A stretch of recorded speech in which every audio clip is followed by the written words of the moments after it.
రెడ్డి గారు మొత్తం ఉదయం నుంచి కూడా చూస్తున్నాం మనం. అంటే 2-3 రోజుల నుంచి ఆ మాటకు వస్తాయి. ఈటెల రాజేందర్, తర్వాత హరీష్ రావు, ఇప్పుడు కేసీఆర్ కూడా విచారణకు వచ్చారు. కేసీఆర్ని విచారణకు పిలవడం ద్వారా కాంగ్రెస్ పార్టీ ఆయన్ను దోషిగా చూపించే ప్రయత్నం చేస్తుంది. అందులో భాగంగానే విచారణకు పిలిచి ఏదో సాధించామని అనుకుంటుంది అనే ఒక విమర్శ బీఆర్ఎస్ నుంచి వస్తుంది. అట్లా బీజేపీ మీ ఎంపీ ఈటెల రాజేందర్, అప్పటి ఆర్థిక మంత్రి కూడా ఆయన, ఇప్పుడు మీ ఎంపీ ఆయన కూడా ఇది క్యాబినెట్ నిర్ణయం అంటున్నారు. ఇందులో ఎలాంటి తప్పు జరగలేదంటున్నారు. కమిషన్ల కోసమే కాళేశ్వరం కట్టారు అనేది తప్పు అంటున్నారు. మీరేం చెప్తారు? బీజేపీ నాయకుడిగా మీరేం చెప్తారు? ముందు పెద్ద రవీంద్రరావు గారికి మీకు నమస్కారం. కళ్యాణ్ గారు, ఒక్కటేంటంటే కమిషన్ ఇంతకుముందు నిరంజన్ రెడ్డి గారు చెప్పినటువంటి టర్మ్స్ ఆఫ్ రెఫరెన్సెస్ లో కాళేశ్వరం ప్రాజెక్టు నిర్మాణం చేయడానికి కాళేశ్వరం ప్రాజెక్ట్ యొక్క tendering, escalation of the budget, దాని తర్వాత నిర్మాణం జరిగినటువంటి పనితీరు, దాని తర్వాత దాంట్లో జరిగినటువంటి డ్యామేజెస్, ఇవన్నీ కలిపి టర్మ్స్ ఆఫ్ రెఫరెన్స్ ఏవైతే కంప్లైంట్స్ వచ్చాయో, ఏవైతే ఆరోపణలు వచ్చాయో లిఖితపూర్వకంగా కానీ పేపర్లలో కానీ లేకపోతే మీడియాలో కానీ వచ్చిన ఆరోపణలకు అనుగుణంగానే టర్మ్స్ ఆఫ్ రెఫరెన్స్ ఇచ్చినట్టుగా నాకు అర్థమైంది నిరంజన్ రెడ్డి గారు చెప్పిన దానికి. టర్మ్స్ ఆఫ్ రెఫరెన్సెస్ లో అసలు కాళేశ్వరం ప్రాజెక్ట్ ఎందుకు కట్టాలనుకున్నారనే దగ్గర నుంచి మొదలుపెట్టి కూలిపోయేంత వరకు, మేడిగడ్డ దగ్గర 3 పిల్లలు కుంగిపోయే వరకు మొత్తం ఈ అంశాలన్నిటి మీద విచారణ చేస్తుందని నేను అనుకుంటున్నా. దాంట్లో భాగంగానే అనేక మంది, మీరు ఇంతకుముందే చెప్పినారు, 120 మందిని విచారణ చేశారు. ఇప్పుడు 124, 125 మంది అవుతారు. ఇంకా కొంతమందిని విచారణ చేయొచ్చు. ఎవరికి వాళ్ళు కూడా చెప్పొచ్చు. ఏ కమిషన్ ముందుకైనా జనరల్ గా కళ్యాణ్ గారు, ఎప్పుడైనా సరే ఏ కమిషన్ ముందుకైనా ఎవరైనా పోయి చెప్పొచ్చు. కానీ చెప్పినప్పుడు వాళ్ళ అంశాలను కమిషన్ తీసుకుంటుంది. కానీ కమిషన్ వీళ్ళు చెప్పిన అంశాలనే పరిగణలోకి తీసుకుందా అనే దానికి డౌట్. ఎందుకంటే కమిషన్ దగ్గరికి ఈ కాళేశ్వరం నిర్మాణానికి మొదటి నుంచి ఏవైతే ఫైల్ రన్ అయిందో, అది క్యాబినెట్ నిర్ణయం కావచ్చు, సబ్ కమిటీ నిర్ణయం కావచ్చు, దానికి బడ్జెట్ అంటే నిధులను సేకరించడం కోసం ప్రభుత్వం ఏర్పాటు చేసిన కార్పొరేషన్ కావచ్చు, కార్పొరేషన్ నిధులు సేకరించిన విధానం కావచ్చు, ఆ విధానంలో వచ్చిన నిధులు కావచ్చు, వాటిని టెండరింగ్ కావచ్చు, టెండరింగ్ అంటే ఖర్చు కావచ్చు, ఖర్చు చేసిన తర్వాత ఏ విధంగా జరిగింది మొత్తాన్ని కలిపి చేయడమే ఈ కమిషన్ యొక్క ఉద్దేశం నేను అనుకుంటున్నా. కాబట్టి ఒక్కొక్క అంశము సెగ్మెంటల్ గా కేసీఆర్ ఏం చెప్పిండు, ఇదేం చెప్పిండు అనే అంశంలో పరిగణలోకి తీసుకోరు. గవర్నమెంట్ దగ్గర, ఇప్పుడున్న ప్రభుత్వం దగ్గర ఇవన్నీ సంబంధించిన కాయిదాలన్నీ ఉంటాయి వాళ్ళ దగ్గర. కాబట్టి ఆ పేపర్స్ ఆధారంగా నిర్ణయం తీసుకుంటారు. దాంట్లో రాజేందర్ గారు కావచ్చు, హరీష్ రావు గారు కావచ్చు, కేసీఆర్ గారు కావచ్చు, వీళ్ళు ఏం చెప్పారనేది కొంత కొంత ఇది వాళ్ళు ఉన్న కాయిదాలు వీళ్ళు చెప్పిన నిజమా అబద్ధం అని వెరిఫై చేసుకుంటారు. అంతే తప్ప దాంట్లో నాకు తెలిసినంత వరకు ఇంతకంటే ఎక్కువ జరగదు. ఈ కమిషన్ అయిన తర్వాత రిపోర్టింగ్ చేసి కమిషన్ ఫైనల్ రిపోర్ట్ రాసేటప్పుడు ఇందులో అవకతవకలు జరిగినాయి అంటే, అవకతవకలు ఎవరి ద్వారా జరిగినాయి అనేది కమిషన్ నిర్ధారణకు వస్తుంది. కమిషనర్ కూడా, వారు కమిషన్ అపాయింట్ చేసిన మెంబర్ చైర్మన్ కూడా ఈజ్ ద రిటైర్డ్ జడ్జి. కాబట్టి నిజాలు బయటకు వస్తే నేను అనుకుంటున్నా. చూద్దాం ఏమవుతుంది అనేది, ఇంకెన్ని రోజులు పడుతుంది.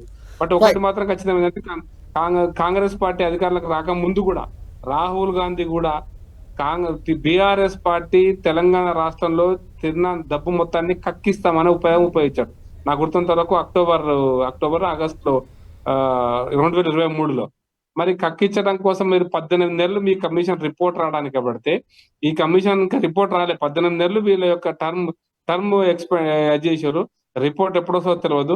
వచ్చిన రిపోర్ట్ మళ్ళీ ఎఫ్ఐఆర్ ఫైల్ చేయాలన్నా చేయొద్దా, దీంట్లో జరిగిన అవకతవకలేంది, ఏ రకమైన ఎఫ్ఐఆర్ ఫైల్ చేయాలి, దానికి మళ్ళీ ఎఫ్ఐఆర్, దాని తర్వాత ఛార్జ్ షీటు, ఇవన్నీ గడిచేసరికి 5 ఏళ్ళు 10 ఏళ్ళు అయిపోతుంది. నేను అనుకుంటున్నది కాంగ్రెస్ పార్టీ కాలయాపన కోసం ఈయనకి రిపోర్టు, ఆయనకి రిపోర్టు, ఈయన ఎంక్వైరీ, ఆయన ఎంక్వైరీ, 11 ప్రశ్నలు రాజేంద్ర గారు అడిగారు, 12 ప్రశ్నలు హరీష్ రావు గారిని అడిగారు, 20 ప్రశ్నలు కేసీఆర్ గారిని అడిగారు.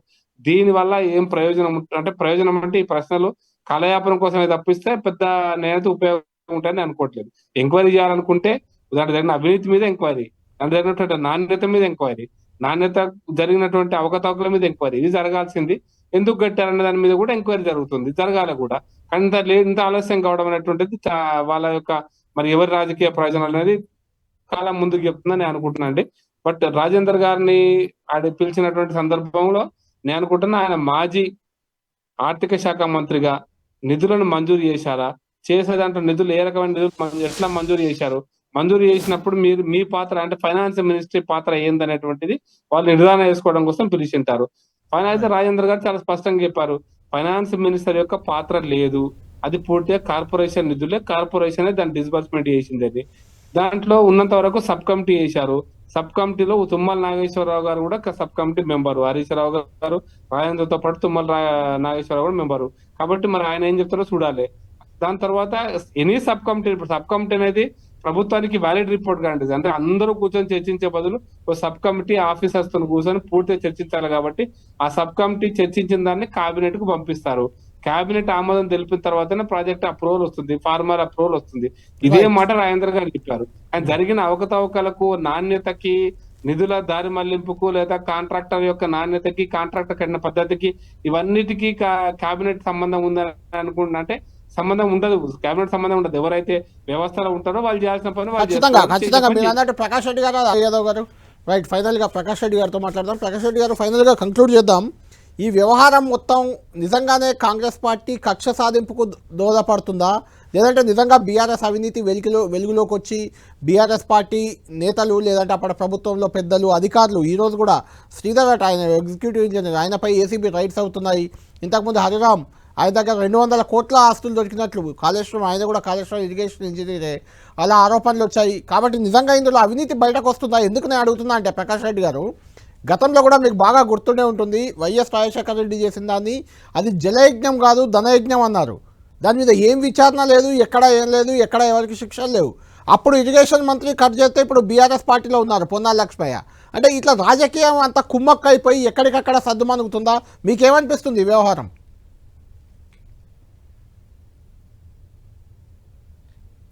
మీట్లో ఉంది ప్రకాష్ రెడ్డి గారు, మీట్లో ఉంది. అప్పుడు కేబినెట్ లో ఉన్న పొన్నలక్ష్మి గారు ఇప్పుడు కాంగ్రెస్ పార్టీలో ఉన్నారు సార్. అప్పుడు జలయజ్ఞం ధనయజ్ఞం అని విమర్శించిన వాళ్ళు అందరూ ఉన్నారు. అప్పుడు కేసీఆర్ కేబినెట్ లో ఉన్న వాళ్ళు ఇప్పుడు కాంగ్రెస్ లో కూడా ముగ్గురు ఉన్నారు సార్. తుమ్మల నాగేశ్వరరావు గారు, జూపల్లి కృష్ణారావు గారు, కాంగ్రెస్ లో ఉన్న కడియం శ్రీఆర్ గారు, వాళ్ళు ముగ్గురు కూడా మంత్రిగా పనిచేశారు సార్. అందుకోసమనే ఈ కాంగ్రెస్ పార్టీ నేను అనుకుంటున్నాను, నా అభిప్రాయం కూడా, ఈ కమిషన్ వేసి 18 నెలలు కాలం గడుస్తుంది, ఇంకో 10 నెలలు కాలం గడుస్తుంది, ఎంత గడుస్తుందో తెలియదు. ఇవన్నీ కలిపి చూస్తే కాంగ్రెస్ పార్టీ తూతూ మంత్రంగా ఈ కమిషన్ల పేరు మీద కాలయాపన చేస్తూ అక్కడ జరిగిన అవినీతిని వెలికి తీయడంలో విఫలం అవుతుంది అనేది మా అభిప్రాయం సార్. పక్క అవినీతిని వెలికి తీయడానికి ఏజెన్సీలు ఉన్నాయి చాలా మంది. కమిషన్ వేయడం తప్పారైట పక్కన పెట్టేస్తే వేగవంతంగా జరగడానికి అవకాశం ఉన్నా కూడా ఈ ఒక్క కమిషనే కాదు, ఈ కమిషన్ మీద జరిగింది అదే. విద్యుత్ రంగంలో సంబంధించినటువంటి కమిషన్ మీద వేసి ఇప్పటిదాకా ఏం జరగలే. గొర్రెల మీద జరిగినటువంటి చిన్నవే గొర్రెల మీద జరిగింది, ఏం జరగలే. అట్లా ఎన్ని ఉన్నాయో సార్, ఎన్ని అవినీతి ఆరోపణలు ఉన్నాయో బీఆర్ఎస్ పార్టీ మీద, అన్నిటిని నీరుగార్చే ప్రయత్నం కాంగ్రెస్ పార్టీ చేస్తుంది.